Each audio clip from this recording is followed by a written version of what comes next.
The overall context of where all of this fits is important to understand. And the World Economic Forum has published the fourth industrial revolution as a trend where, in the past, steam engines transformed society, then electricity, most recently it's computers and the internet, so to speak, the digital revolution. And the one that's coming up front is this convergence between AI, technology, biology, and all the other tools to actually completely change everything. And so a lot of people still have this discussion of, what about AI? What about the downsides and whatnot? And folks, it's coming, and we have a choice to make, and the only choice we get to make is, does it happen to us, or does it happen with us? What can we do to actually get involved? Why do we want to see more AI in our practices? It's because it can make sense of things that we don't understand. Right now, we're putting patients into groups just because we have to. We're using averages for diabetes and heart failure. But Dr. Haddad earlier this morning talked about the importance of personalized.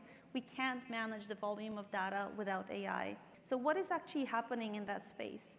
You have a lot of companies using AI for predictive analytics, and so they take pre-programmed scoring of things that we know make someone more fragile or more at risk, and they deliver that score. So we don't have to administer questionnaires and spend time. This can be sent to the patient ahead of time and augmented by wearable devices. So not just what patient says that they did or didn't do, but what their heart monitor and diabetes glucometer and other machines send of this information.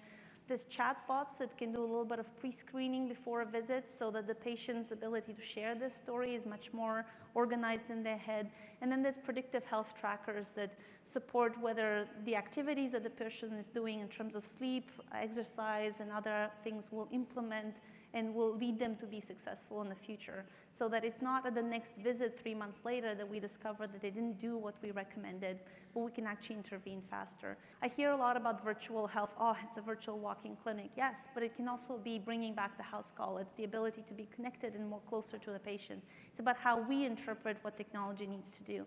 It's about us creating evidence over what works and doesn't work, and why my EMR doesn't seem to understand that the allergy alert needs to be connected to the prescription so that I can't accidentally prescribe penicillin to someone who's got an allergy for that. It's about funding, not just to create the technology, but to keep evaluating it and keep evolving it. It's about sharing know-how of how we're using and applying this technology.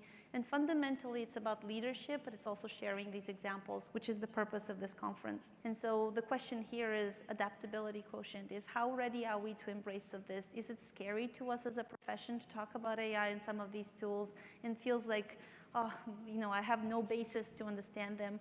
Or did I help you understand that you have a lot of the data points and knowledge bases that what got us here can definitely take us there, and we can be the leaders of that new movement around creating AI tools that patients and physicians want.